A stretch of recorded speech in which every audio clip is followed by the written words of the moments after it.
Good morning, and happy Wednesday to you. Welcome to another episode of Thinking Outside the Soil, where we talk story about the farmers and ranchers using hydroponic practices to grow the crops and creatures we need to eat. And I am your host, Seany Alfalfaseed. Thank you for being with us on this beautiful morning. I am actually at the local high school getting ready to chaperone a field trip down to the Pro Green Expo in Denver, Colorado with a group of students and FFA kids.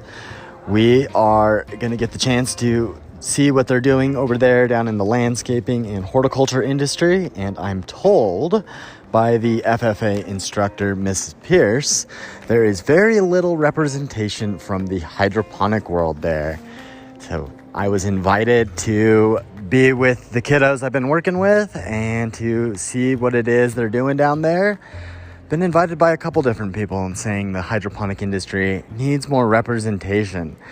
It's a large trade show, so we will see what happens there.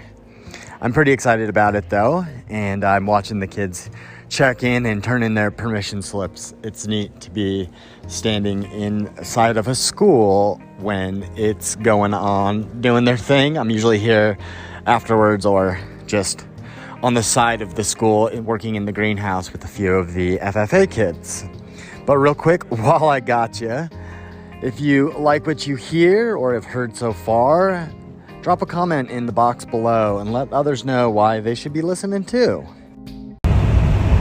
So as the bus bounces, we can talk a bit more about the drought. There are just these periods of time when there isn't enough rain and the land gets really dry. This is, of course, a problem for plants, animals, and people who need water to survive. Here in the United States, droughts have happened throughout history, and they can last for different lengths of time, ranging from either a few months to several years. For instance, here in the plains of Colorado, we've seen a drought my entire 37 years of life. Sometimes they happen in certain parts of the country where other parts of the country, like the East Coast, haven't seen a historic 37-year drought. But there have been several notable droughts throughout the United States. The one that many of us are most familiar with would be the Dust Bowl. This was one of the most severe droughts that lasted from 1930 to 1936 and affected a lot of the states in the central United States, including Oklahoma, Texas, Kansas, and eastern plains of Colorado. It led to a lot of soil erosion. We saw a lot of crop failures, and the prairie wind swept dust across the entire area. I mentioned yesterday about Californians not being able to get water out of their tap. California's had a lot of droughts, and recently we've seen one from about 2012 to sometime around 2016, which was one of the worst droughts in that state's modern history. We have seen sinkholes and other challenges aside from tap not just coming out of the water. That's led to some water restrictions and different rationings. Before that, we did see a drought in the late 80s, which affected much of the United States. 1988 was one of the most widespread and costly droughts of the 20th century. It led to a lot of crop losses, water shortages, and wildfires that swept throughout areas. Those wildfires cause a significant impact on a lot of different areas, and it's something that we're going to touch on a bit more this week. They have significant impacts on communities here and in California and affect our different ecosystems in the United States. And those wildfires serve as a reminder of the prevalence of drought in our areas and that importance of water management and preparedness for the water scarcity issues that we face here in the West and other areas of the world like Australia and that we're going to see as climate changes and patterns of the world shift.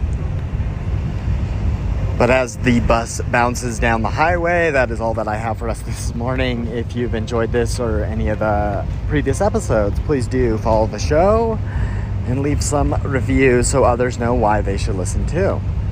If you want to learn more about how hydroponic fodder helps farmers save water, improve livestock quality, and become better stewards, head on over to thinkingoutsidthesoil.com.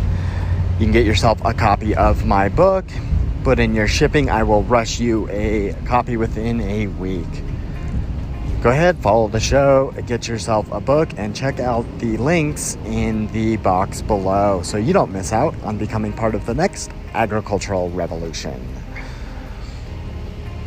And join us tomorrow morning where we will continue our talks about water.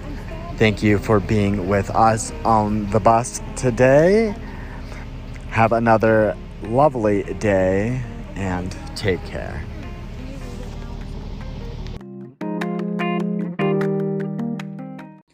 Hey, before you go, check out the links below. Leave me a rating and review and follow the show. Don't forget to get yourself some of our Blooming Health blended sprouting mix. Our mix has been shown to get the best eggs and create the healthiest flocks. With feed costs going up, right now's the time to lock in a subscription so that you can get the best eggs without having to go to the grocery store or the feed store anymore. Check out the links below to get yourself some Blooming Health blended sprouting mix.